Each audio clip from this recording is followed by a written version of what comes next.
Word of prayer. The prayer will be led by the Chief Fire Captain, Mr. Later.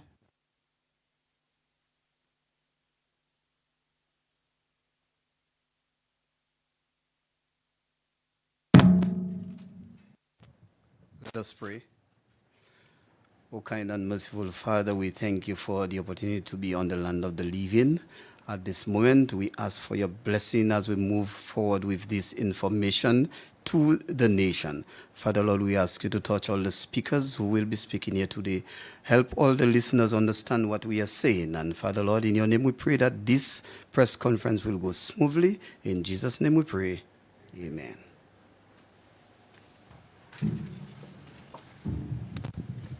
Good morning, everybody.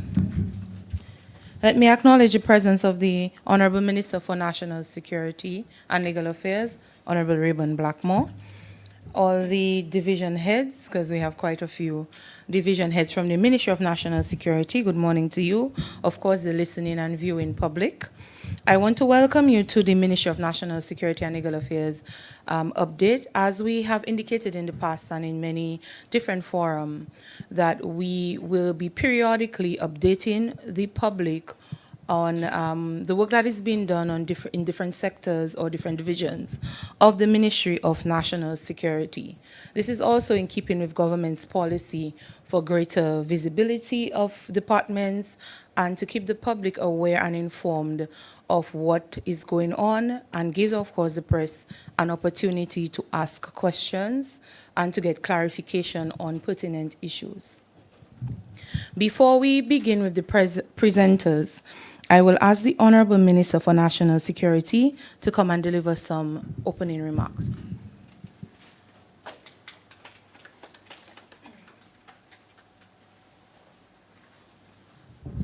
Thank you, Madam Permanent Secretary. Good morning. Good morning. Good morning. The Ministry of National Security and Legal Affairs, we always have this kind of wow, this kind of song like today is Monday, but you have to be energized. Let me again thank the Creator for being here this morning, and I want to also acknowledge the presence of the Permanent Secretary. And I see now a mix, a number of heads of division. I want to acknowledge those of you at the head table, but I also want to recognize the Chief Magistrate and the Director of Legal Aid and the Registrar of Companies. I also see the head of the FIU present, and yes, the Senior Administrative Officer in the Ministry of National Security and Legal Affairs. I want to welcome, I think it's the first time we're having the presence of some remarkable great Dominicans, the acting deputy fire chief, isn't that so? I'm originally from Vegas, but living in Kenya for a long while. And I want in a big way to, not before I go to a big way, I also want to recognize the deputy chief of police. He has become very popular, even when he go to funerals, he's being actually noticed. And but I want in a special way to recognize the presence of Mr. Maxime. Mr. Maxime was just Inspector Maxime, and now he's the acting Assistant Commissioner of Police for crimes and operation. I wish you all the best, a young, distinguished gentleman who has given his life to country. And I'm happy for you. And as we see that the police force is at a major intersection. And one, of course, the main intersection we're concerned about is one of progress. And that the young people in the police force, the possibilities are endless. And they'll just be what they ought to be and to serve your country. I did not recognize the chairperson of the commission.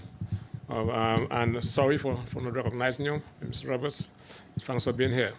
And good morning to our wonderful listeners. As you heard from the Permanent Secretary, we always try to give the public an update, and consistent with our mandate within the Ministry of National Security and Legal Affairs is to execute on behalf of the people of this country government policy. And that we do with the utmost degree of commitment and diligence. And in order for us to do that effectively, we have to get an appreciation as to how the public feels. Are we doing a good job? How can we actually perfect what we're doing? And so this morning, it's almost impossible to have every head of department to present. But we will be presenting this morning on a number of issues. And we have done well as a country. And sometimes we spend so much time highlighting what is negative and not enough time in promoting the greatest version of ourselves. And when we do things well, we must celebrate. We have been through, on a number of occasions, we have been talking about crimes. A couple of weeks ago, we had a press conference where we saw on display a number of illegal firearms that have been actually intercepted by customs and the police. But we also, there are other areas of serious crimes that we have not been given prominence to in the public because it seemed to be overshadowed by the negative. But as a country and as a society, we have done well over the years in a number of areas insofar as serious crime is concerned. When you look at burglary, burglary is at a historic low. When you think about 2024, the number of reported cases are 147. In the 90s, the average was 1,300. Going back to 1992, 1995, it means that there are certain things that we're doing well. Rape is down. Theft, both summary, and when I say summary, I'm referring to those matters that have been tried before the magistrate court, anything below $10,000. And then when we're talking about indictable offenses, insofar as theft is concerned, 10,000 and above, all those things are down. But we don't hear that I'm getting front page in the mainstream media, but we hear the rhetoric that everything is bad. And I'm happy that Kala is there this morning. So there are some things that we're doing well. So the chief of police will look at the statistics and to see for yourself. Now, insofar as the fire is concerned, as I'm here, I was out on official business, but the fire chief immediately called me to give me an update on the fire at the landfill. And so I want to commend you and your men for what you have done, and let us put our hands together for the fire chief on this thing. Also, it would have been impossible to have contained the fire and the manner in which it was done without the support of, we have the constructing team, the Chinese constructing team working on the international airport, partnered with us, Public Works, and all other people who partnered with the government in order to contain that fire. And thank you very much. And again, the superintendent of prisons is not here this morning because he's not too well. And I want to commend him because with the smoke that actually emerged as a result of the fire, he was very, very proactive in ensuring that the inmates who have asthma, who are asthmatic, that they were nebulized early enough. And then they were actually held, the prisoners were held, of course, in the recreational facility so that they could have been actually given that element of comfort. Because notwithstanding the fact that they're prisoners, they have rights too and they're human beings. And I really want to commend, he's not there, the superintendent of prisons for a job well done. So at the end of the day, we saw what happened, but the important thing as to how we respond. So the press conference was already planned, but the fire actually emerged thereafter. And I want us to have within our psyches that although we are now in the hurricane season, that hurricane or earthquake are not the only forms of disasters. So what happened a couple of days ago could have escalated in something beyond our control. And of course, I don't want to talk about it too much because the matter is currently being investigated by the police and to look at the root cause of that fire. I don't want to point any fingers, but anytime you have a fire, as a former investigator myself, we always treated it as an arson, a potential arson. So the comprehensive investigation from both the fire department and the police actually being pursued. And I have been advised by the fire chief that, of course, you have done an assessment as to where to actually have placed within the solid waste landfill hydrants. And of course, I've been told, of course, there's a dam because the landfill was properly constructed and designed. There's a dam, and with the assistance of the fire officers to see whether the pump in itself can be repaired. So even in the subsequent occurrence, you have water right there and then. So as we are there talking about the fire, we get the sense that some of us don't appreciate the tremendous task that a fire officer has. And his role is not one-dimensional. It's not one that speaks to specifically to dealing with fires. But of course, the number of other elements that are contained within the function of a fire officer. And this morning, the fire chief will speak to that. And one area of prominence we want to place prominence on this morning is the area as it pertains to emergency response. A number of people have the false notion that the fire officers who man the ambulances are not properly trained. That, of course, will be put to rest this morning by the fire chief. And your government, with the leadership of the Prime Minister, we have invested in the training of our fire officers. We have seen in recent past instructors coming from overseas to train our fire officers in in a specific area of emergency response and issues of trauma, etc. And we have people who are certified, fire officers who are certified trainers. So Mr. Layton, who also is a great Dominican, will of course give some more amplification to what I've said there this morning. Now, land, primordial latte. You know what that means? It speaks to the significance of land. Well, without land, you can't do anything. You cannot own a business. You can't build a house. But there are a number of vexing issues surrounding the ownership of land, the titles. What are the implications? What are the ramifications? Legally, if someone wanted to do a simple transfer, or something like that. And why are we? A number of people always they call me, message me, and say, I go to this Department of Titles, and I cannot get my certificate. People send me voice notes that they say you cannot print the title. And I know, I know that I had a discussion with the Prime Minister, and we made the money available for whatever part that was needed for the printer. So I find it strange that people still call me and saying to me that when they go to the printery, the registrar of titles, I'm sure they've been told that they can't get the titles printed. So all those things are important for the public to know. While we are in hurricane season, I want to make something clear here this morning. And I want to commend the police for leading the way in trying to rid the street of derelict vehicles. Now, the police have a challenge, in ridding the street of illegal firearms. I want to commend the police for we have seen some improvement in the police presence. Isn't that true? And put our hands together for them. Now, the intention of the minister is not to have, on the police chief, is not to have the police harassing people. People have rights that have to be observed and preserved. But those rights have to be impacted when the police are within the rights to perform their core duties. And so I'm happy that we're seeing more police on the street. And I'm hoping, Chief, it's not going to be for 1 month or 2 months, but it's going to be sustained. In the press conference, we had made reference to having a specific beat unit.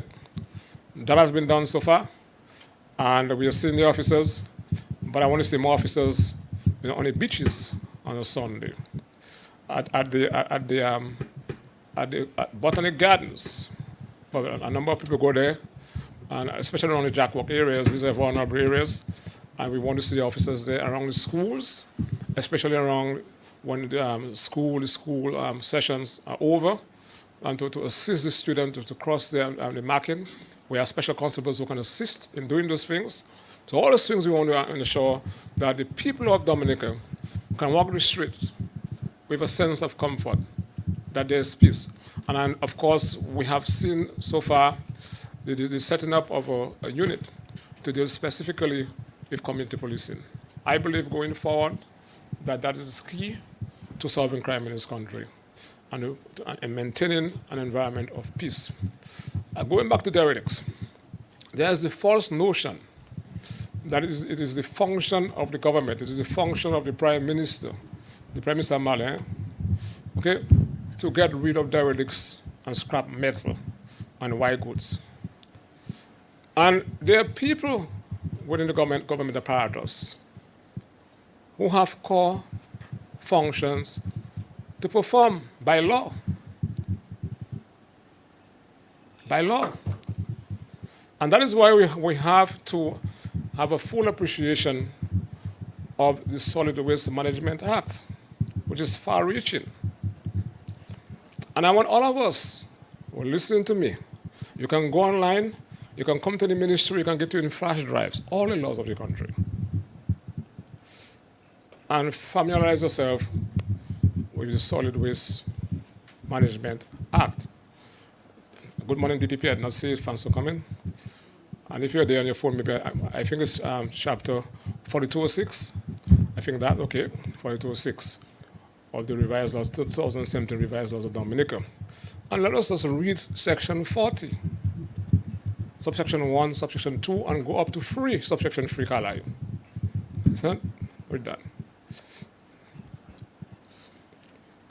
Derelicts, white goods, scrap metal, okay, shall be taken to an approved landfill or an approved site by the owner. Not may, you know, shall. And the last time I read that, I did not see rules best created by that. It said the owner.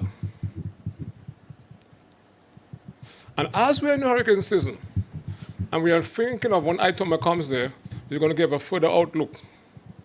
But there are things we can do to mitigate the impact of a hurricane or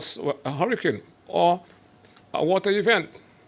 So when you have vehicles that cannot be used for their intended purpose, or you have white goods or scrap metal close to a waterway on the side of the road, and creating a nuisance, bringing down the value of people's property, provides, of course, you know, a harbor for rodents and vectors. Understand? And some people hide stolen items there. Some people hide drugs there. It becomes not only a public health issue, but a public safety and a national security issue. Under the law, the minister can apply, the minister responsible can assign or appoint officers with the core function of dealing with derelicts, authorized officers according to the law. Under the law, every police officer is an authorized officer. So, at the end of the day, when vehicles all over the place derelicts, they blame the police and even the Prime Minister. So what I've seen, of course, a work plan by the police to read the streets of derelicts. There is no reason why we should have derelicts around the city of Roseau.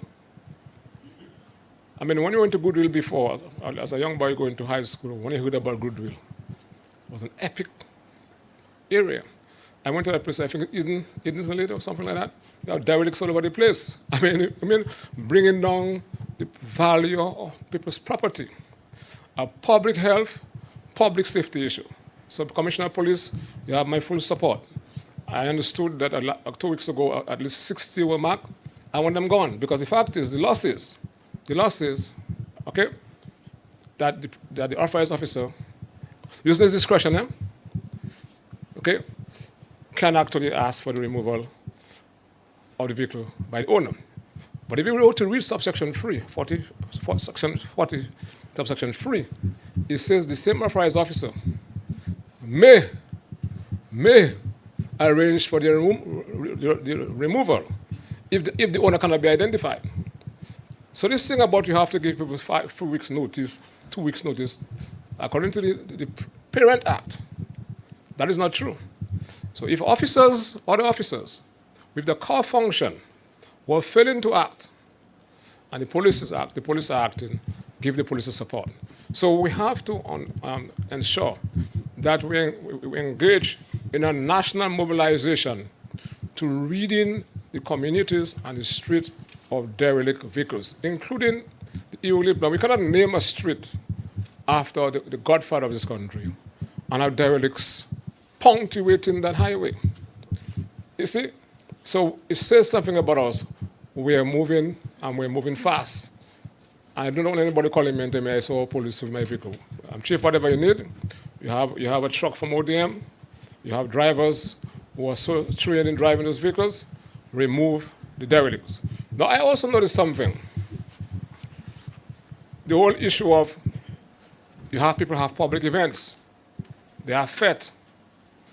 And then after, you have the whole place is littered. You have garbage all over the place. And nobody, the organizers, do not see it upon themselves to come to clean the place. Like somebody else has to do it. Like, and if it's held in Roseau, like the power rep for Roseau she has to make arrangement, etc. The law says, and I think it's section 39 under the Solid Waste Management Act, that the organizers of activities where public have access to, okay, shall ensure that they provide bins, so as receptacles, so that your litter can be placed in. But it goes further to say, but within 24 hours of that event, the organizers have an obligation by law, shall clean up. That's what your law says, within 24 hours. And failure to do so, the punishment, if you were to be convicted, if my recollection serves me right, although I'm getting older, but I'm still very sharp. And if my memory serves me right, I think it says $15,000. And I like that part. Or is nasty nasty? You have to clean when you're dirty. So it says that, community service not exceeding 3 months. So I want to see, and the chief magistrate is there, is laughing, I can't direct the chief magistrate. But the police officers, because they're the officers who should be doing it, are not doing it. But the police officers also are authorized officers under the Solid Waste Management Act. You have to start charging those organizers. So either they're charged before the court, or let them go and do community service to clean places in the public sphere. It's not so nasty. So go and clean the roadside, go and clean the drain for 3 months, so that everybody see you. If it's Raven Blackmore Planet, and you do not clean, everybody see Raven Blackmore with his bass broom. Okay? In the middle of Roseau for 3 months, and I get them 8 in the morning to 1 o'clock in the afternoon, so everybody can see you cleaning the drain. Unless we do those things, people are not going to be held responsible. My last point there before I give way. Again, I want to take the opportunity to express on behalf of the ministry and the fire department, we will be getting, fire chief, 3 fire trucks, hopefully by in the month of September, to help you. And that will be an immediate solution for you. And you know, of course, we have already paid for one that's being constructed, manufactured. And we should be getting the ambulance. Is it there ready or next week? What? Huh? The 23rd of what? On July 23rd we'll be getting. So we're getting places there. And I want to welcome Mr. Kalai. I see him there, but maybe this will be your last time as a freelance. And what we're doing within the ODM, we're building on our capacity insofar as communication is concerned. I don't want to sell him out, but I think we have more to come. We have more to come, but that's very good. And so I wish you well on this morning, and thank you very much for listening to us. And your questions are welcome. and thank you, Madam Permanent Secretary, for always being there and providing the support. Because at the end of the day, that the minister cannot do it by himself. We need the support of everyone, including the cleaners and the messengers. And if I were to leave that podium and not make mention of the tremendous work that the Met Office is doing on ODM, and I see that the ODM and the Met Office, they're embarking on outreach programs, in training exercises, education, and that's what we have to really concentrate on issues of mitigations if we are to succeed as we try to make Dominica the first climate resilient country in the world. Our practices are therefore very important in order to ensure that we actually traverse that journey in almost a seamless fashion. So let us put our hands together for them, because I'm hearing new voices on the radio emerging, and that is something that's very good. And it's going to take a lot of work to try to actually educate our public and to get us together behind one singular goal of making Dominica as safe as it can be. I'll be back at the conclusion of this press conference, but I now turn it over to the various heads. Thank you very much.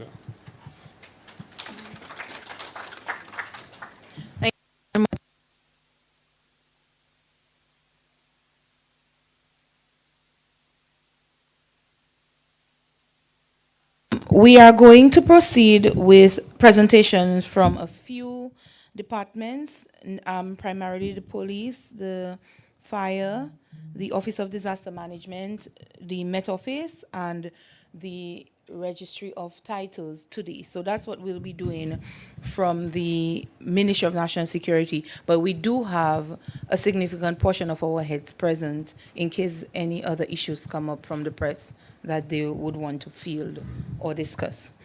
So I will call first on, and let me ask you to just let everybody present before you ask any questions. So please store your questions for later after the presentations. Is that okay? All right, so I will now call on the Acting Chief of Police, Mr. Lincoln Corbett, to give his presentation.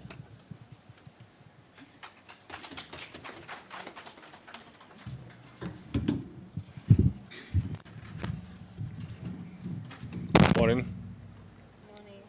The Honorable Minister, National Security and Legal Affairs, Mr. Rayburn Blackmore, the PS, National Security and Legal Affairs, other heads of department, and those who were present this morning, members of the media, good morning.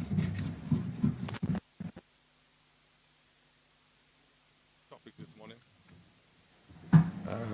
But before I do so, I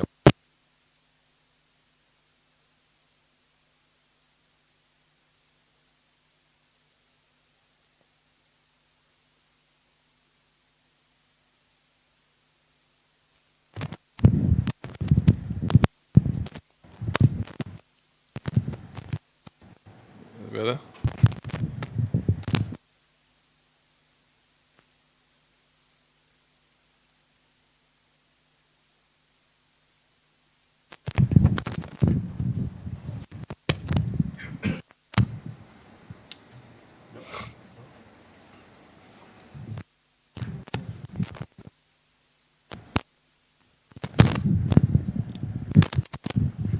Tip that. Tip that. Tip it.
via media.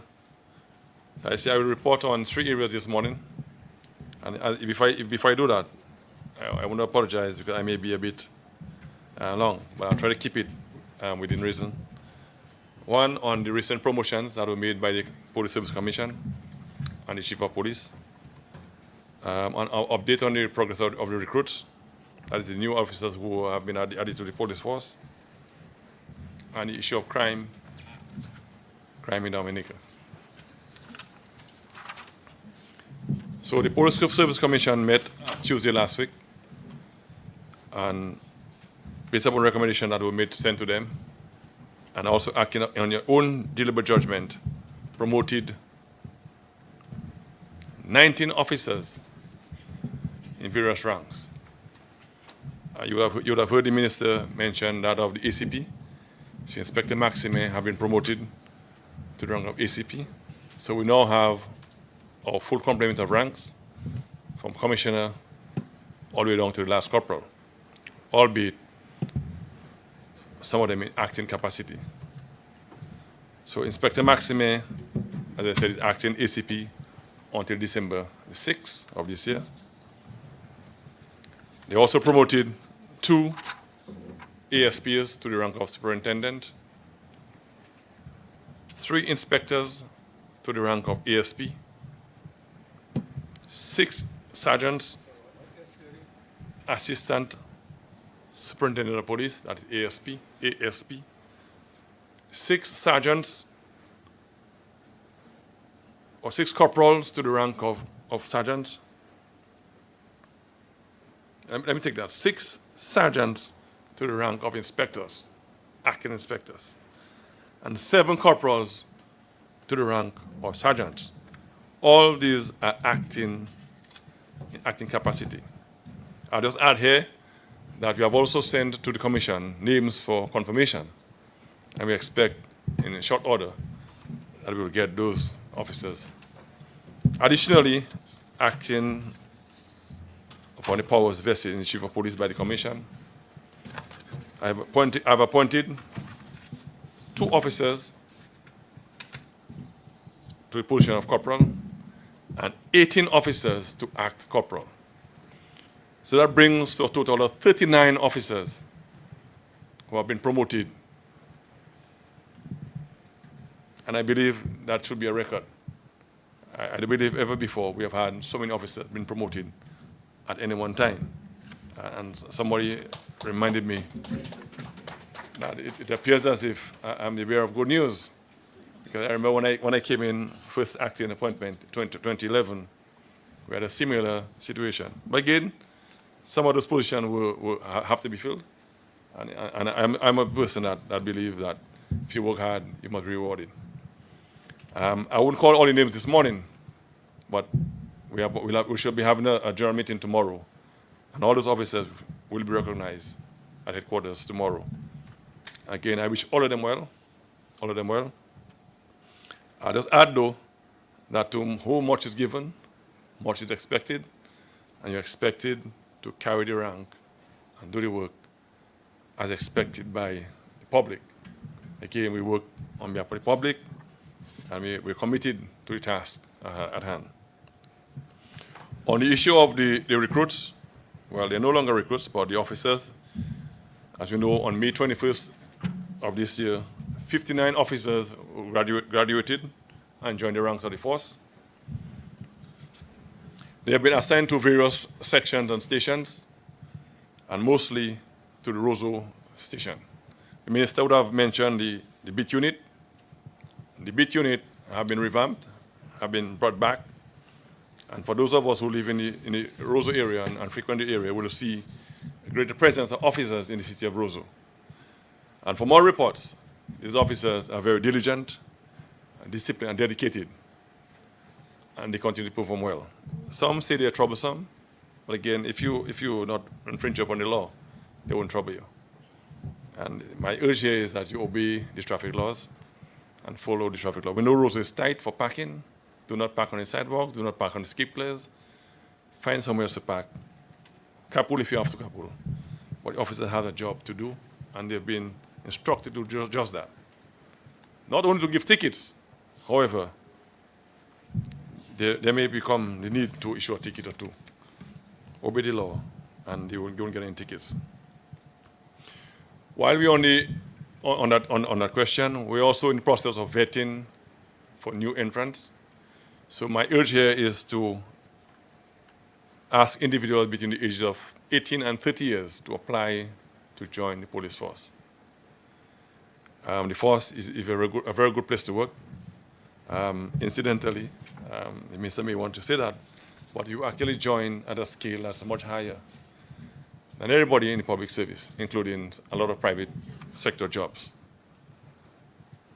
And you get an opportunity, to give back to the community. So we're urging people who are interested, you leave college, don't sit at your mother home and say, join us. Come and give us 10 years, 15 years, and move on if you have to.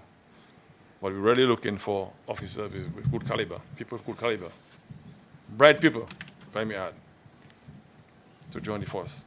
So the urge here is that you apply to join the force between the age of 18 and 30 years old.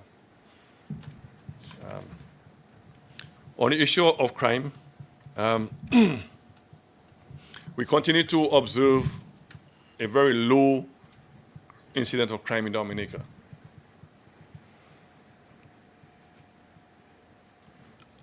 Resulting in a low or reduced fear of crime. So two things, we have reduced crime, and also the fear of crime have been reduced.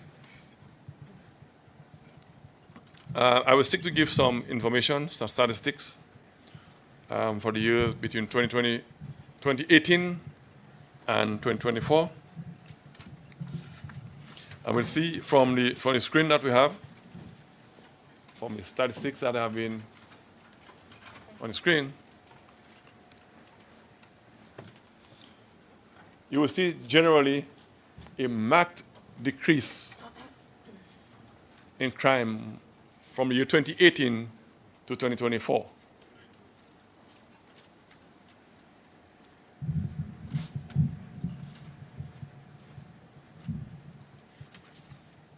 For homicides, for example,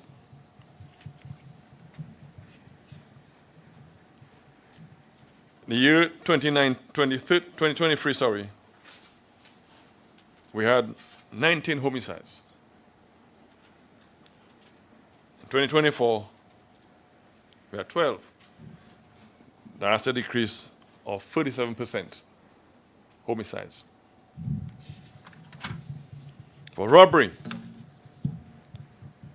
likewise, we saw a 24% decrease year to year. That is 2023, we had 37 reports of robbery.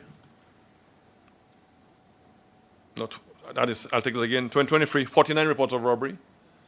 And in 2024, 37. That again, a 24% decrease in crime. Rape, again, we have seen a decrease from 6 in 2023 to 5 in 2024, a 17% decrease. And burglary, we have seen a marked decrease in burglary. And just between the year, from the year 2023 to 2024, we would have seen in 2023, 364 reports of burglary.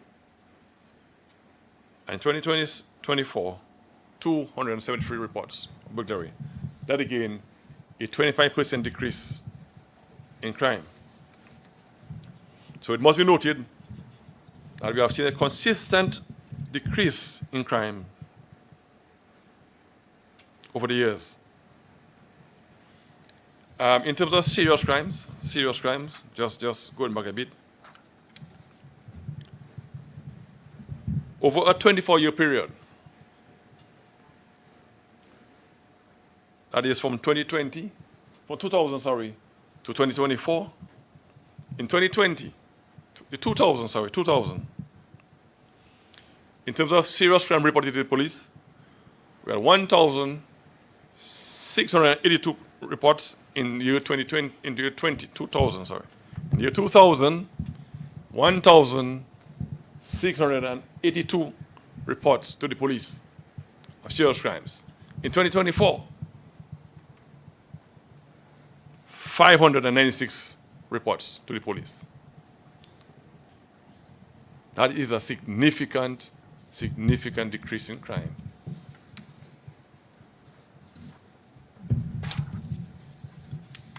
And as we know, burglary is one of the most intrusive crimes.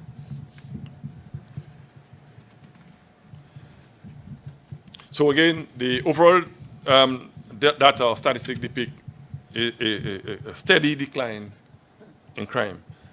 And although I said many things can be attributed to the reduction in crime, but the efforts of the police must be highlighted in that regard.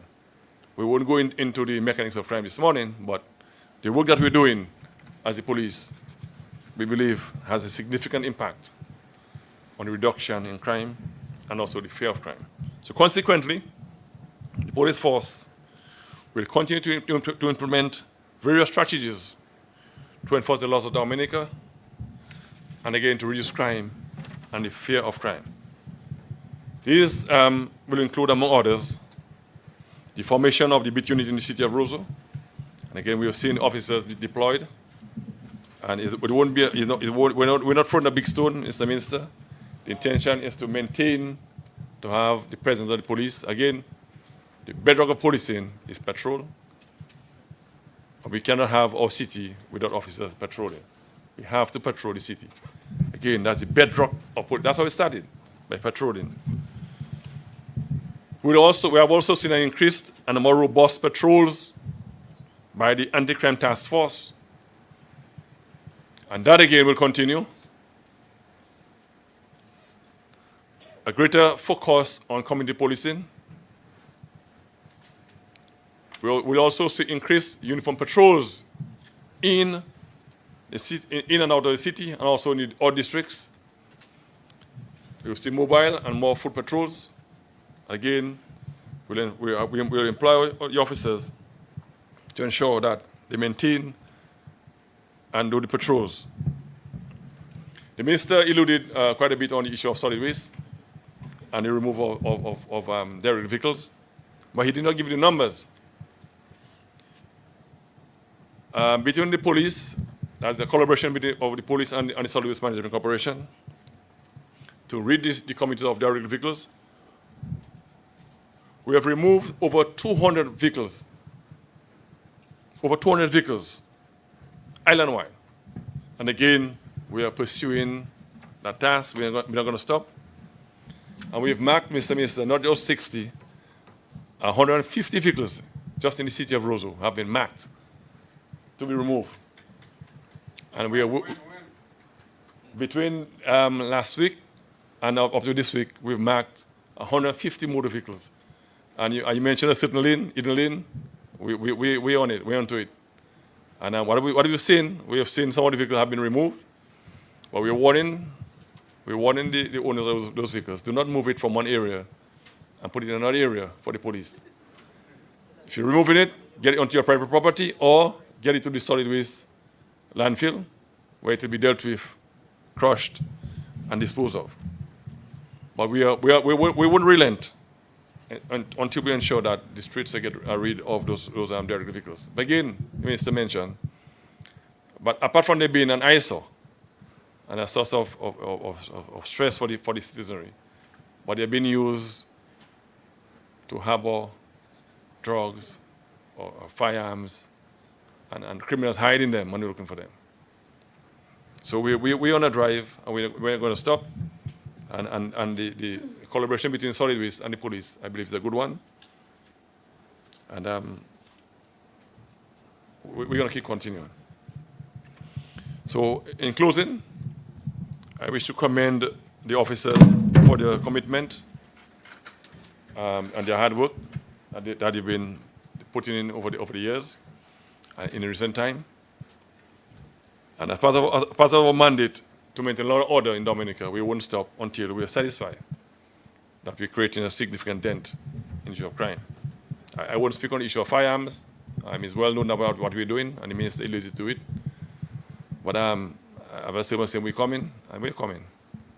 If you have a firearm at your home, get rid of it, get it to the police. If your son, your daughter has a firearm, dealing in illegal firearms, get them to surrender to the police, like today. Surrender to the police like today. Because we will come and take necessary measures to ensure that we get those firearms. I also wish to thank the public for the support of the work that we've been doing to maintain a safer Dominica. And without them, honestly, a lot of what you see is happening wouldn't be possible. We're not magicians. We work hard, but we're not magicians. It means, therefore, that members of the public have been working alongside of us, confidentially that is, to ensure that we can get rid of the streets of illegal firearms and tackling other scourges in society. That ends my presentation this morning. Again, thank you, and thank you very much.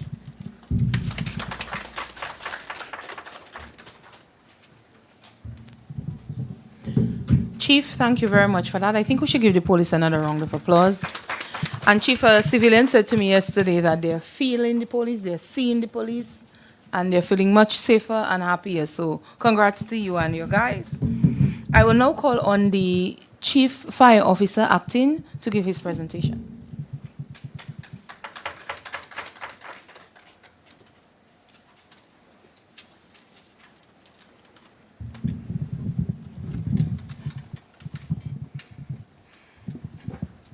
Thank you very much, Madam PS, Honorable Minister, Honorable Blackmore, Commissioner of Police, all the heads of department, media, listeners and viewers, good morning, and thank you for the opportunity to share.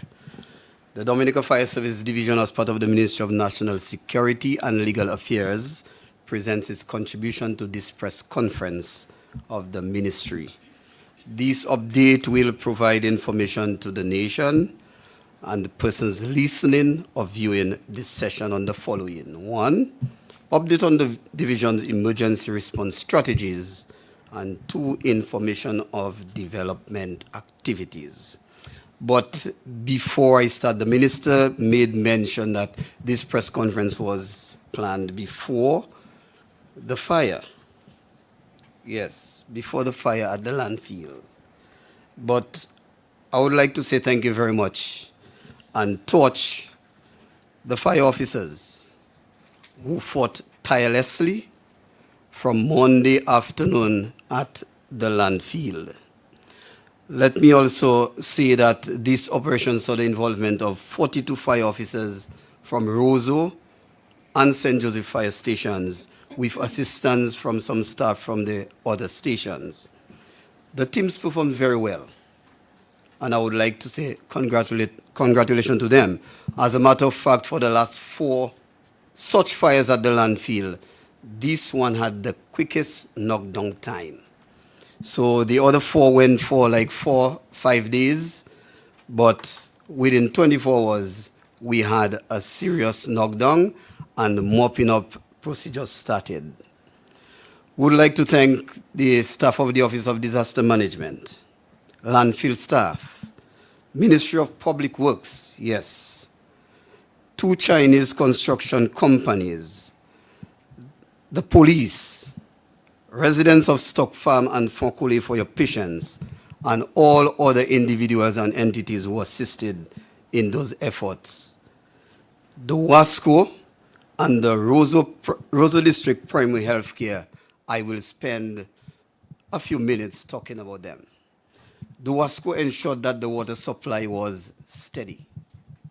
With cooperation from the Office of Disaster Management, we were able to use hydrants and water trucks to ensure that water is available all through the time. So thank you very much for that. And the Roseau Primary Health Care, and I'll give the story. Within the firefighting procedures, we at the fire service have what we call a recovery plan. So fire officers are withdrawn from the landfill, treated, rest, and prepare to return. And at approximately 7 p.m., when we realized that our resources in recovery, because the same fire officers who were conducting the recovery process with the other fire officers, they too had to be joining the landfill. And I made a call, and I will call the name of Dr. Ola and Dr. Sentile, express the situation and how is it possible that they could determine a plan to assist us in doing that recovery to pick up from the fire officers. And I have here the time that I called, 6:59 p.m. And at 8:05 p.m., Dr. Sentile called back and said, Fire Chief, you're good. Discuss with the CMO. We have a plan. Dr. Ola will discuss. And at 8:55 p.m., Dr. Ola called and he said, Chief, we have a plan. We have staff allocated. And whereas previously I told you of Fokoli Health Center, but we are going to be using Newton Health Center. And that brought a relief. What that plan entailed, fire officers who were withdrawn by teams to be replaced must undergo vital check and oxygen therapy for a minimum of 15 minutes. And they took it on. So we were able to move persons. But on the back end of that, the important lesson learned, fire officers were rise up, ready to work again in 4 hours. And they said it helped. The oxygen therapy actually helped recovery time far faster than what we previously had. And I would want to say thank you very much for the Roseau District Primary Healthcare Unit. The operation included 24 hours of active fire suppression and mop-up operations, which included smothering of the remains with use of sand and soil. And that's where the Chinese company really assisted. Of the past 4 landfill fires, as I said, this was the quickest spread control and fire suppression knockdown. But let me also thank the residents of the area for their patience and their support and belief that the situation would be solved quickly. The fire service will continue in its efforts to protect the residents and assist in bringing relief during any such incidents. Let me now touch the fire officers. All fire officers who have been performing within the same goal of providing effective service delivery to bring relief to the citizens and visitors to Dominica. I want to say thank you very much for your work and your support thus far. We function from 8 stations around the island, 2 aerodrome or airport firefighting stations, 2 ambulance stations, that's Lapland and Castlebrus, and 4 urban firefighting stations of Roseau, Portsmouth, St. Joseph, and Grand Bay. The fire service operations or response for the period July 2024 to June 2025. The fire service response is heavily involved in ambulance operation, and that forms more than 90% of our response calls. In our core activities being ambulance response. During the period July 2024 to May 31st, 2025, the fire service conducted 9,014 regular ambulance runs, with the Roseau district being the most active, with 4,676 runs. Other districts are as follows: Portsmouth, 1,257 runs. Marigot, 844 runs. St. Joseph District, 1,020 runs. Grand Bay District, 532 runs. Castlebrus District, 399.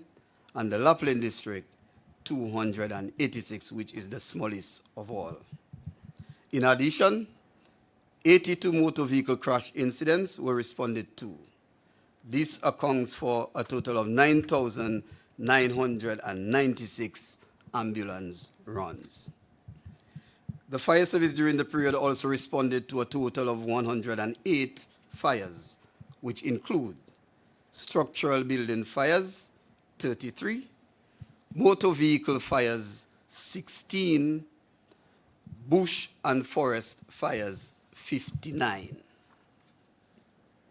During the financial year also, the Ministry of National Security assisted the fire service greatly with the purchase or acquisition of one new fire truck, which is with the retrofitting company of Angloco Limited in the UK.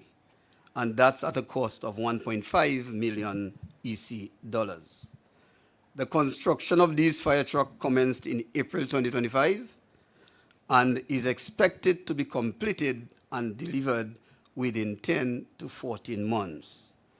Part of this process includes the traveling of our chief mechanic and 2 other fire officers to England to assess and evaluate the work which was done or which will be done, and then sign off on this vehicle.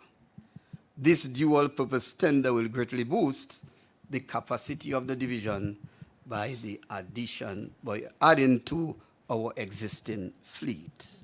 In addition, 1 fully equipped ambulance will be added to our fleet, and the minister cited to that earlier, during the month of July. And we got information that it is expected on island on July 23rd.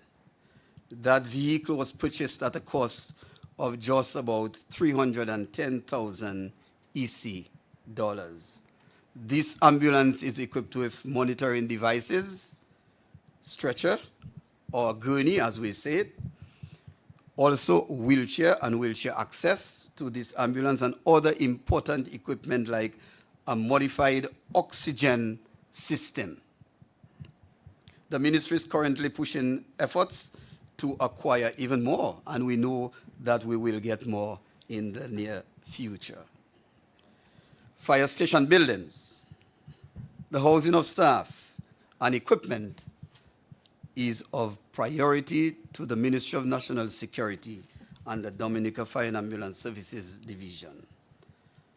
In modern day existence, we know the challenges which exist, and in keeping with the government's resilience drive and disaster risk reduction and management, the need for improved housing for emergency responders is necessary.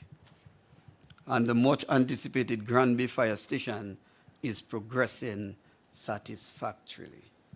The 2-floor structure will provide accommodation even for future development. And I say that because it will be able to accommodate 16 fire officers a minimum of 16 fire officers per shift. Presently, we have a shift system in Granby which includes 6 and 5 fire officers per shift. This building will be equipped with all amenities, which include also fitness gym and a decontamination area. And this building in particular will become the second purposely built fire station on the island after the Douglas Charles Airport Station.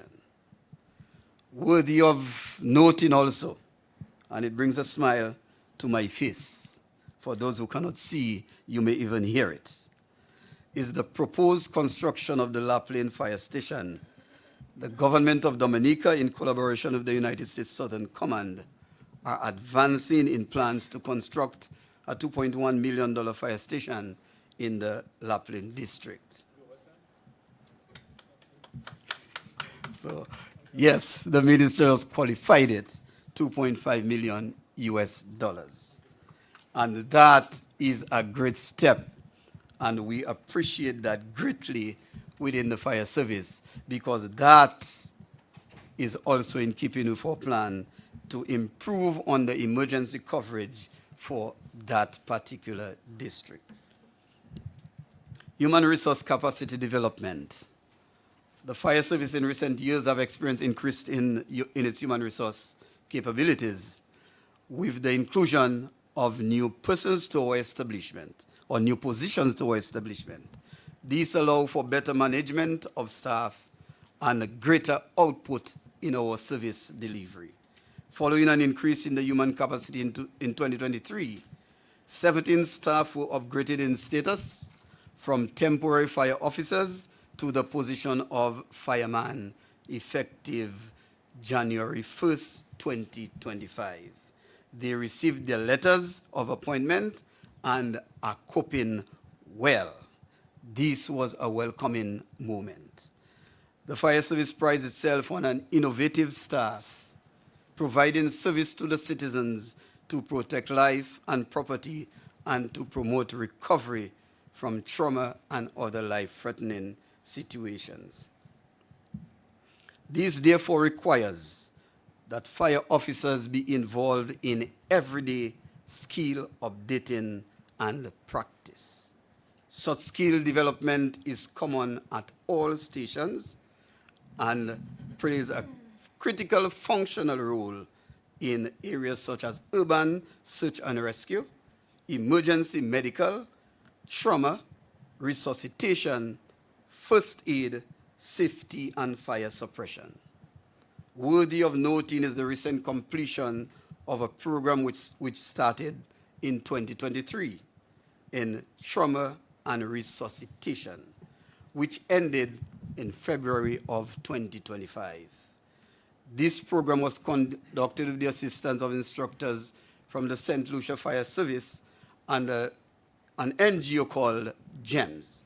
GEMS worked with the St. Lucia Fire Service, and once the St. Lucia Fire Service decided to assist us, they came along.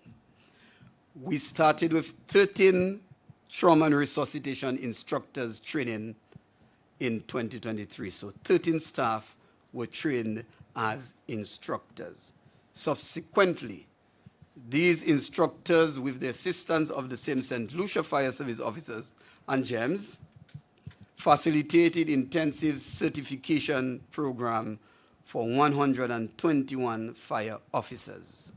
We also included in such training nurses, doctors, and orderlies within the primary healthcare system and the hospital services sector.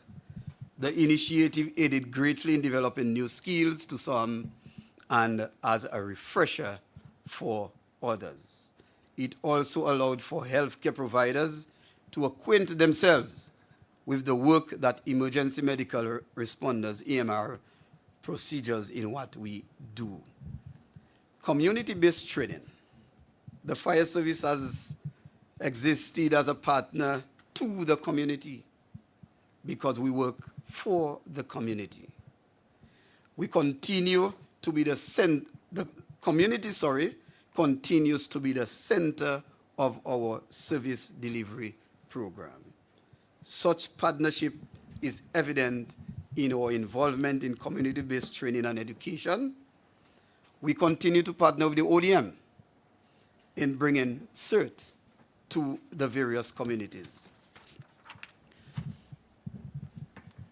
We work with NGOs, which include church groups, local government authorities, and other groups of interest in bringing basic first aid and fire safety knowledge.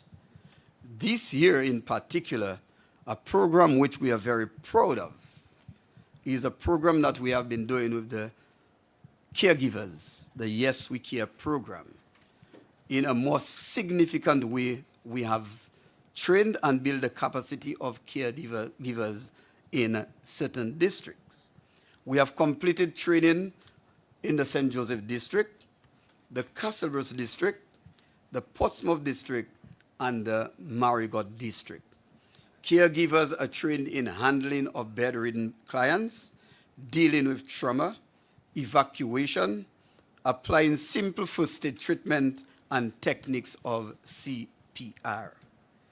This intervention can be very impactful, I will say it, in the continued care of our vulnerable and our elderlies. The Dominica Fire Service remains committed to providing good service to the citizens of Dominica and will continue to find and implement innovative ways to improve on and provide service delivery to all. Avid service delivery to all. Thank you very much.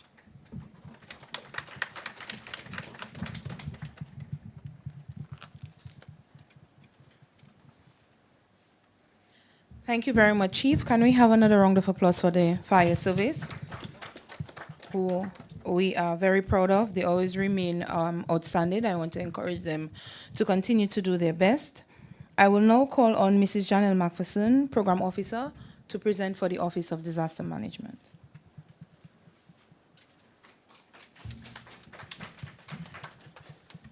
Good afternoon.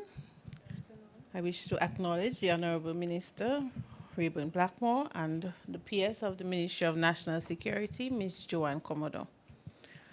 On behalf of the Office of Disaster Management, I wish to share the progress achieved over the past year in enhancing Dominica's disaster preparedness, response capacity, and journey to long-term climate resilience.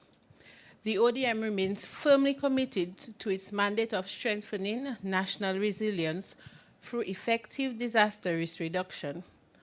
The progress over the year reporting period has been the result of coordinated planning, inclusive stakeholder engagements, and the dedicated efforts of national, regional, and international partners. Significant advancements have been made in strengthening the National Emergency Planning Organization's coordination. Subcommittees continue to meet regularly to provide updates and seek solutions to the challenges that arise in planning and mitigation. Finalization of the reviewed National Disaster Plan, Country Work Program, and the Comprehensive Disaster Management Bill continues. These efforts are supported by productive stakeholder consultations that ensure inclusivity and cross-sector inclusion. Early warning systems were enhanced through infrastructure improvements, including the construction of a repeater hut at Ahuja in Salisbury.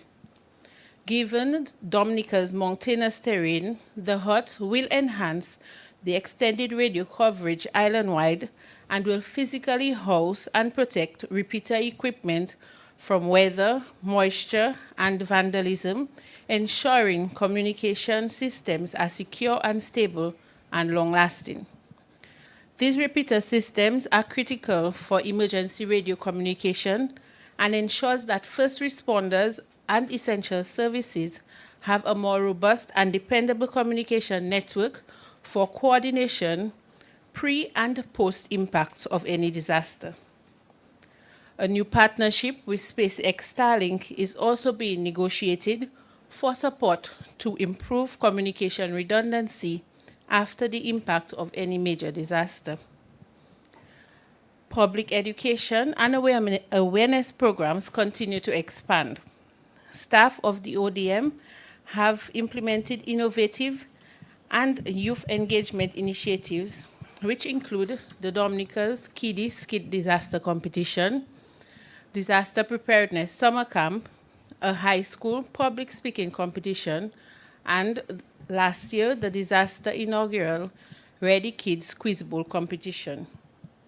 By engaging youths in disaster risk management, we build a culture of disaster preparedness and awareness, responsibility, problem solving, and teamwork skills. It gives youths the opportunity to gain a sense of purpose and ownership in their communities. It also strengthens the community's network of communication, since we all know that children are very effective messengers of any information to family and communities. We are investing in the future of these youths, training the next generation of disaster risk professionals, volunteers, and policymakers. These events have reached over 200 students island-wide, and we extend our thanks to our Junior Program Officer, Ms. Joanne Coppell, for her initiatives and creative innovations in engaging these youths. Training and capacity development continues and remains a central part of our mandate. As of last year, to this date, a total of over 300 persons plus were trained across a range of key emergency response areas.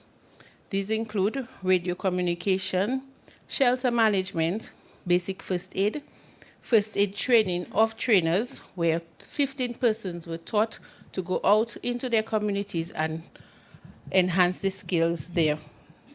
We also had unmanned aerial vehicle certification. We also had familiarization of unmanned aerial vehicles, mental health and psychosocial support trainers, and some persons were also taught basic coping skills and techniques. This year, we marked notably the milestone for the first time of inclusion with mental health and psychosocial support training. The response has been overwhelming, and participants expressed strong interest in continuing their training. The demand for the psychosocial support training has spread across several communities and is significantly being requested.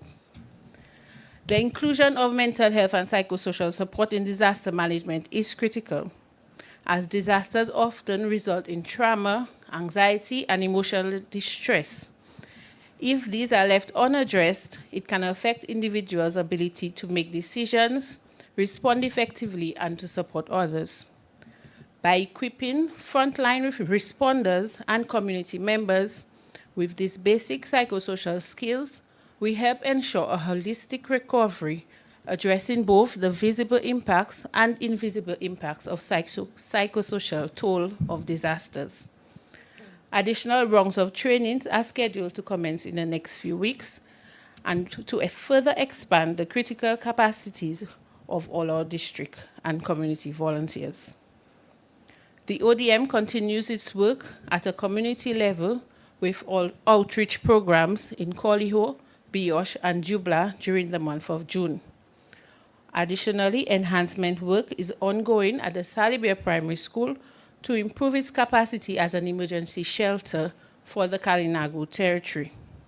We are also expanding engagements with the fisherfolk sector during the month of July, targeting the hazard awareness that focuses on storm surge, coastal risk, and the interpretation of early warning messaging and alerts. As part of ongoing efforts to keep the public informed and prepared, the ODM has also launched its WhatsApp channel. This channel provides real-time updates and alerts and guidance, which enhances instantaneous public communication. Please follow our channel and our Facebook page. I wish to express sincere appreciation to the Honorable Minister, the Honorable Rayburn Blackmore, and the Permanent Secretary, Ms. Joanne Commodore, for their ongoing support and guidance to the division.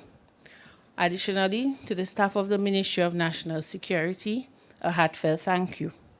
To the staff of the ODM, thank you for your unwavering dedication and remarkable team spirit. Your commitment continues to be the driving force behind the ODM success. Additionally, the efforts of the ODM have been supported by our invaluable partners and generous sponsors. I wish to acknowledge the World Food Programme, IOM Dominica, Israel Aid Dominica, Petro Caribe, Springfield Trading, Fine Foods Inc., Josephine Gabriel and Company, staff of the Dominica Met Service, the Dominica Fire and Ambulance Service, Local Government Division, and the District Disaster Chairpersons, and especially our dedicated volunteers like the Youth Emergency Action Committee.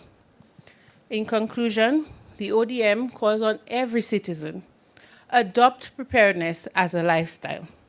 The responsibility begins with each of us, and together, through our collective action, informed readiness, we all can contribute to a safer and more resilient Dominica. Thank you. Thank you very much. I want to congratulate the ODM on the exceptional work that it does. I especially want to draw attention to their recent engagement with the youth, and now which is being expanded into specific sectors such as the fisher folk. So congratulations to you. I now call on Mr. Itoma James, Senior Med Officer, to give his presentation.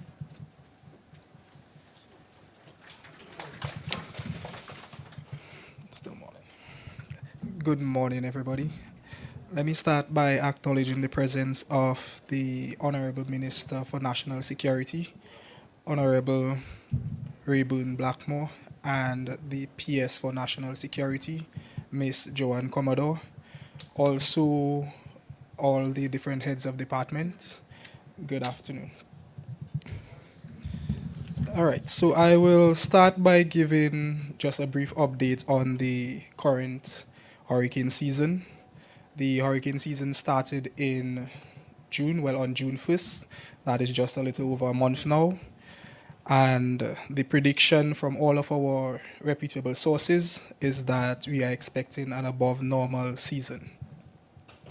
This is as a result of warmer than average Atlantic Ocean temperatures, weak wind shear, and the ENSO neutral conditions that currently exist, which could transition into a La Nina situation later in the season. Those factors are all influencing factors that can lead to this season actually being a bit above normal.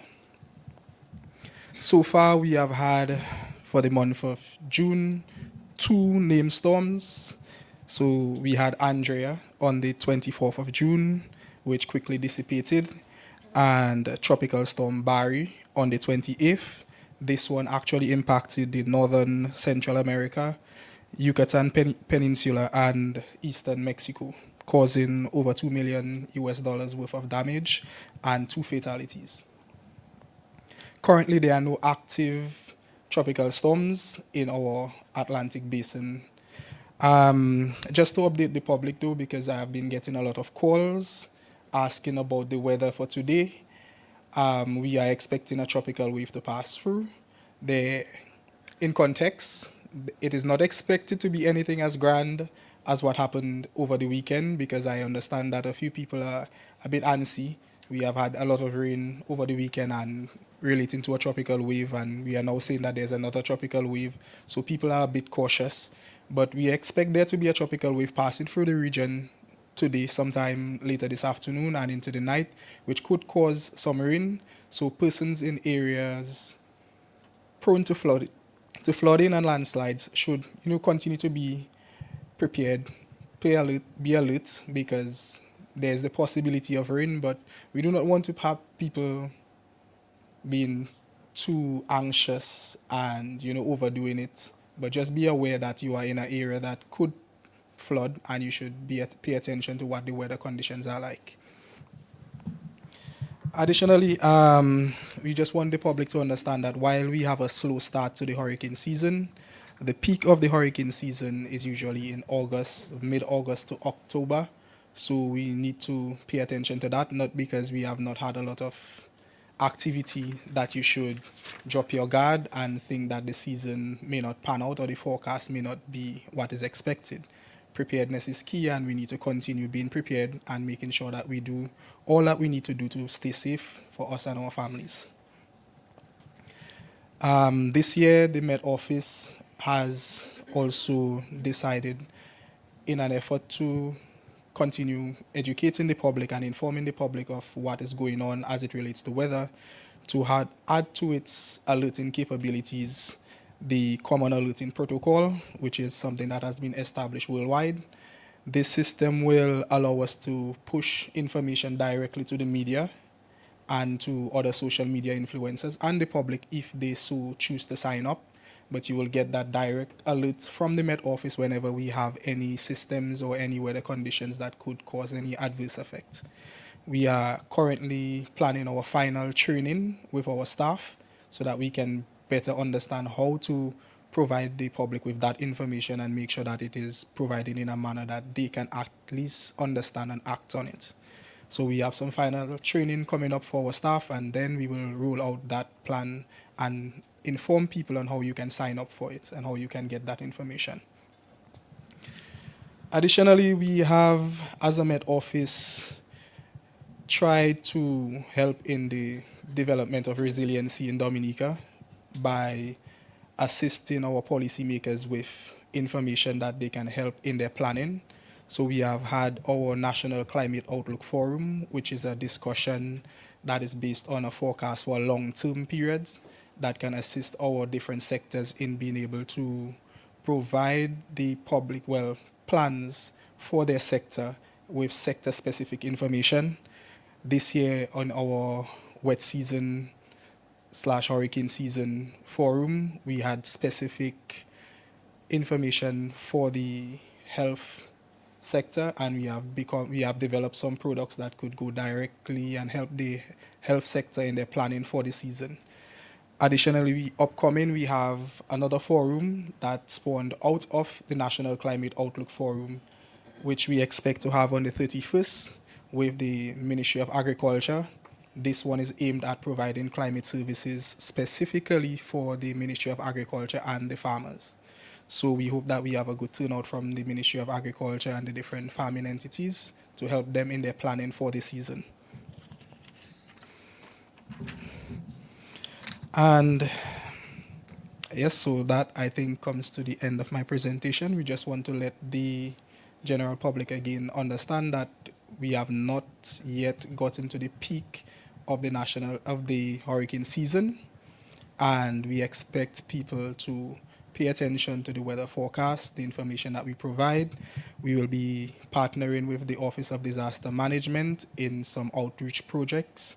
We have chosen to focus on storm surge because we understand that the public are very much informed and understand our flooding and our landslides, but we think there is a bit of a gap in the information that is provided to the marine areas, the marine communities, and the fisher folks in understanding the information that is provided to them specifically. So in collaboration with the Office of Disaster Management, we will be having a series of outreach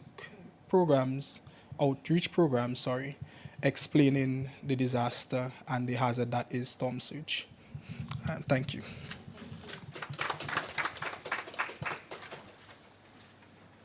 Thank you very much for that. And I again want to congratulate Met on its hard work.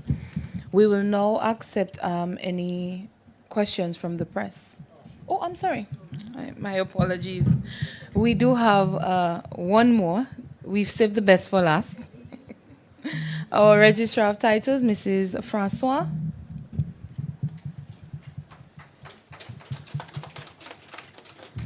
Thank you, Chair. Allow me to recognize our Minister, Honorable Rayburn Blackmore, our Permanent Secretary, Ms. Joanne Commodore, who just forgot me. That's a joke. Members of the head table, all the heads of department, the media, the staff of the Land Registry, and the members of the public. I appreciate the opportunity to update the public on the operations of the Land Registry over the last year. I am pleased to report that the period July 2024 to June 2025 marked another satisfactory year for the Land Titles Registry Division. I didn't want to touch it. Thank you. As a relatively new division, it has continued to record incremental growth and positive improvements in all areas. As you may know, operations continue at the new location on the 3rd floor of the Post Office building, Bayfront Roseau, and staff as well as customers continue to enjoy the enhanced and upgraded accommodations. The division is also pleased to inform the public that first title requests and requests to state a case to the court were given priority over the last period, and that is because of the addition of a 3rd judge to the jurisdiction. The number of requests sent to and approved by the judges increased significantly from the last period, and all things being equal, we foresee that within this new period, we should be current in processing requests for first certificates of titles, requests to state a case to the court as well. Permit me at this time to highlight some of the accomplishments of the Land Registry over the period stated. Total number of certificates of titles signed and delivered, 957. Total number of caveats and mortgages signed and delivered, 545. Total number of withdrawals of caveats and discharge of mortgages, 524. Total number of encumbrances processed and signed, 16. Total number of first title requests and case stated presented for processing, 225. Total number of first titles and case stated reviewed by our judges, 276. Total number of manual titles processed, 358.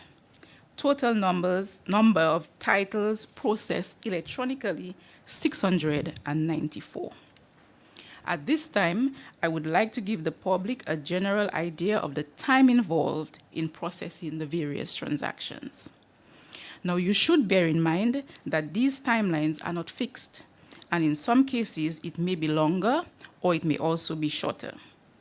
And I know that some of you may be interested to know some of these timelines.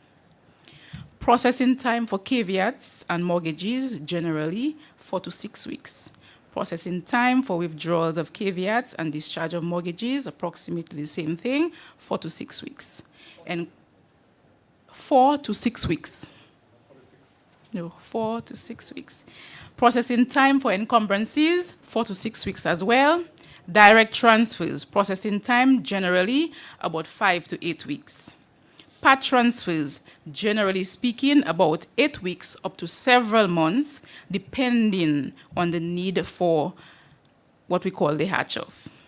First titles and case stated processing time, upwards of 6 months up to several years, depending on the particular circumstances. Having said that, I wish to underscore the point that if your transaction is out of order for any reason, that will lengthen your processing time. Currently, at the Land Registry, we do have several hundred transactions out of order. It simply means that there is something irregular with these transactions. For example, it could simply be a matter of additional fees to be paid, or it could be that there are documents missing from the file, or it could be that your form or the procedure used was incorrect. These are just a few examples. However, you should note that if these corrections are not made, then unfortunately your transaction will remain out of order. Therefore, it is incumbent on you as a knowledgeable customer to follow up with your solicitor from time to time as it relates to the process, or the progress rather, of your matter. You may also wish to follow up with the Land Registry office via telephone or in person. Hence, in this new period, we are asking all of our legal practitioners to work diligently on reducing the number of the out of order. In addition, also, we wish to call on all of our land surveyors to conduct timely hatch-offs, which will assist greatly in a more timely processing of part transfers. Now, some of you may have heard in the public domain that the Land Registry has a backlog of transactions. I wish to assure the frequent users of the registry, as well as the general public, that currently the Land Registry do not have a backlog of transactions. I am extremely pleased to inform that the staff of the Land Registry has been diligent over the last period, and that we are current with all of our transactions, with the exception of first title requests and applications to state a case, which I referred to earlier. And I have already indicated what measures are in place to bring us up to date as far as possible within this current period. Finally, I wish to express my gratitude to our users, the users of the registry, as well as our frequent customers. Over the last period, we worked to ensure that certain timelines were kept. We understand that customers want their titles within the shortest possible time. And one of our objectives is to reduce the processing time as far as possible over this new period. At the Land Registry, we value our customers, and we look forward to serving you even better in this new year. The staff of the Land Registry join me in saying that we aim to give you the best customer experience, as we are of the view that quality service matters. You will quite appreciate that all these accomplishments would not be possible without the persistence and dedication of our staff. I wish to place on record my appreciation for your continued hard work and commitment to duty and service. As we commence another new period, I look forward to even greater dedication, productivity, and continued growth. Thank you very much.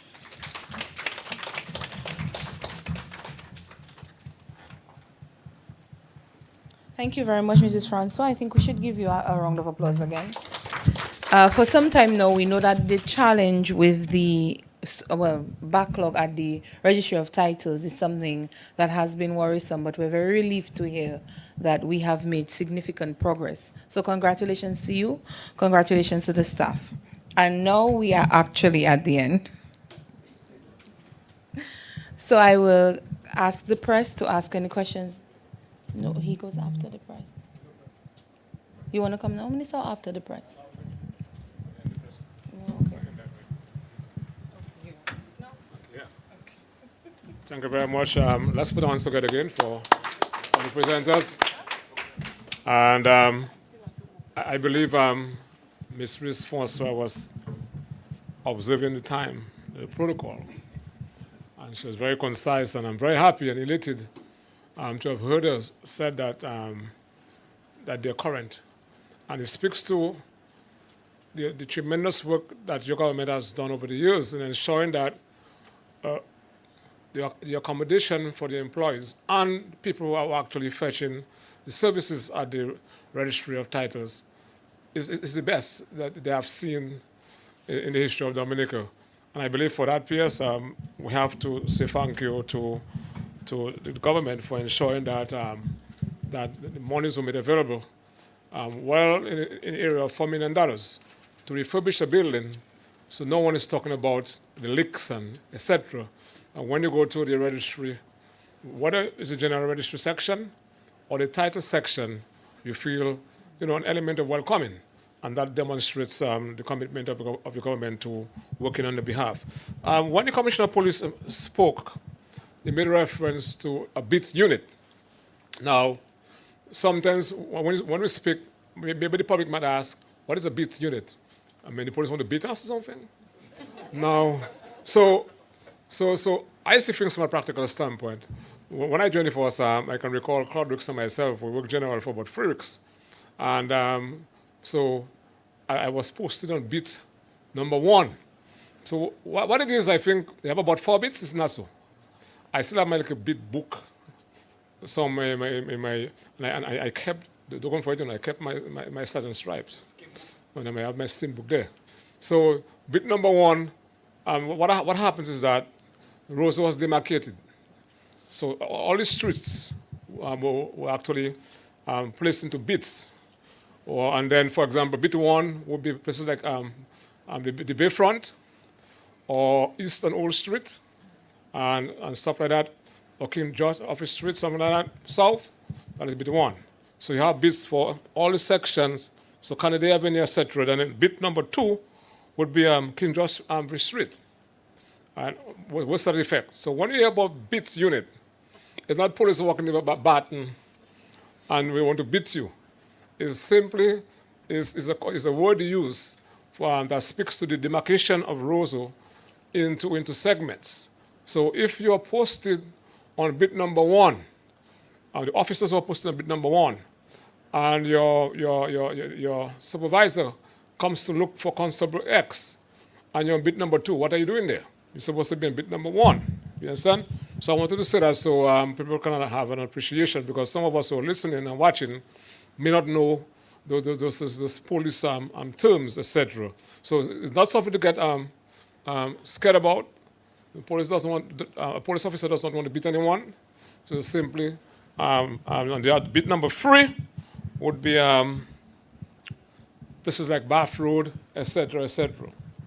So sometimes I see officers around town and they're not, that's not a bit, because if you go to Side C at courts in uniform, that's not a bit. I'm not saying that. So bit number 4, places like High Street, etc. I mean, so that's what it means. Now, when the chief spoke also, he made reference, I'm someone, and those of us who have, concentration in social science or sociology, we like numbers.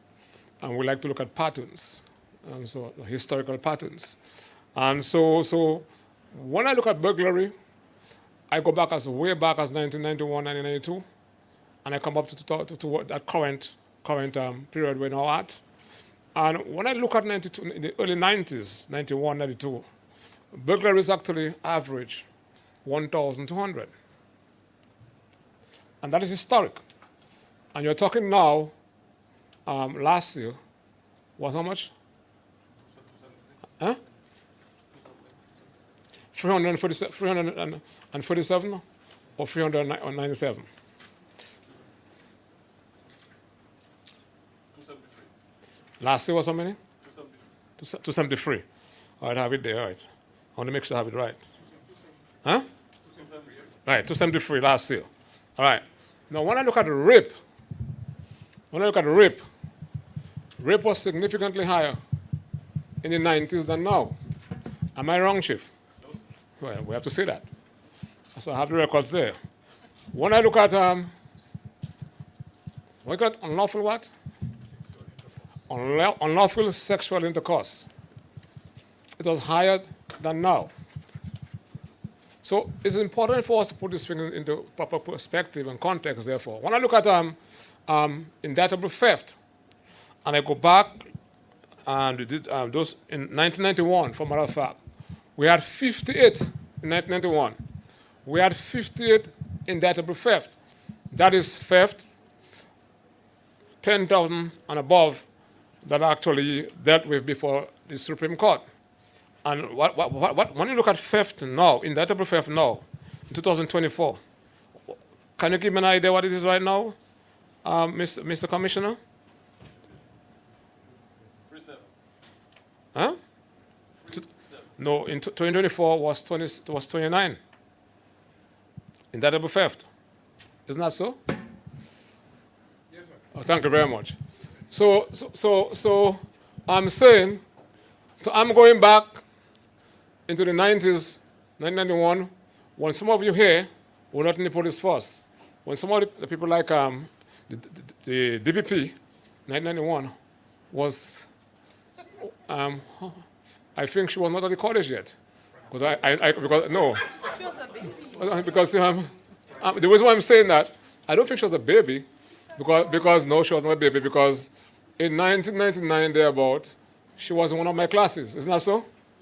And she got bumped off from my class because it was too big at the college. So I know you guys are very young. So 1991, you understand? Much higher than now. And the reason why I'm actually saying those things, because we hear on the radio, on the public social media platforms, that Dominica is a place that crime is out of hand. And we need to speak to these issues and educate our public and educate our younger generation to let them understand. At one time in Dominica, rape, burglary, taking convenience. When you steal a car, it does not belong to you. You take somebody's vehicle, you call it taking convenience. This is an indictable offense. All those incidents were higher before than now. And it's important for us to want to score those things. The other point I want to make, during his press conference, the Prime Minister made reference to the issue of NICOT. And from a policy standpoint, everything is in place to have NICOT. So I'm hoping, I mean, by the second week of this month, to have the commencement of night sessions. And the reason why this thing is important, it will allow for example, when you have arrestable offenses, somebody comes to Dominica for one day, that person is robbed, and that matter can be heard. You have people who are working in the private sector who don't have the time during the daytime, but they can come at 5, they can come at 6, and also to deal with the issue of backlog. And while we are speaking about that, we shall be engaging a special prosecutor of high repute, a senior counsel, to deal with matters that seem dead in the system, especially serious matters. People who are sitting at the prison on remand, but for serious matters, murders, etc. And some of the matters that have been adjourned And how can we pull these things out of the system and to have somebody specifically giving attention to that and to dispose of those matters there? Because if you break the law, if you take somebody's life, if you rob somebody and using force, you ought not to be allowed to walk the street freely. One is innocent until proven guilty. But of course, when you commit an offense, you have to be able to stand trial, and the state has to make it easier for that to happen. Now, on the issue of derelict vehicles, Chief, I heard you, and I feel elated because somebody commented, it is time. So the public likes what the police is doing, and let us continue to ensure that we do what we have to do to ensure that Dominica is safer in every respect. Because a derelict vehicle is a potential public hazard. Because if you have high winds, that can turn into a missile. And it's important for us to rid the street once and for all of the derelict vehicles. I'm serious about it. And I want also to place on record my appreciation for all the heads who came here this morning on your busy schedule. I'm always well attired. I saw some of you guys, like you guys just bought some new clothes. Looking nice. So things are good. Understand? Things are good. And the country, I mean, that's nice. So it means that things are working. And for all those of you who have gotten promoted in the police force and the fire service, we're also looking at the prisons, and we are having new entrants into the prisons as we speak. And from what I've been advised, there's also some vacancies for fire officers, and we want the best in the fire service and the best in the prison service and the police. We also, the Prime Minister giving a commitment that we are willing to go again with additional training of police recruits, because we need to have more police officers, because we need the guys on the streets. We need the guys in our districts. And let me say something. Those of us who live in Castle Comfort, who live in Goodwill and Emsall, we need to see the police too. Isn't that so? We need to see the police too. And so we want the police officers to be all around and saying to the people, I'm there to serve you. I also want to recognize the hard work of the head of the FIU. You're not presenting today, but at our next press conference, the other heads who have not presented here today will be given the opportunity. Insofar as the fire is concerned, I heard the fire chief made a reference to the new truck, but you also made a submission for an immediate solution for 3 additional fire trucks. And I want to say to you that the Prime Minister, with his good self and using his good office, as a proof of that, and we're hoping that by September, so you can have those 3 trucks. And one of these trucks, I understood, they have competence. The foam component is also important for the fire ambulance appliances, and that is something, of course, will be, outfitted in one of the trucks. So, of course, they have tremendous capacity, and they look bigger than what you have there, isn't that so? But you did not say that. So we're here to serve you, and the fire station in Grand Bay should be completed, by the 25th of November of this year.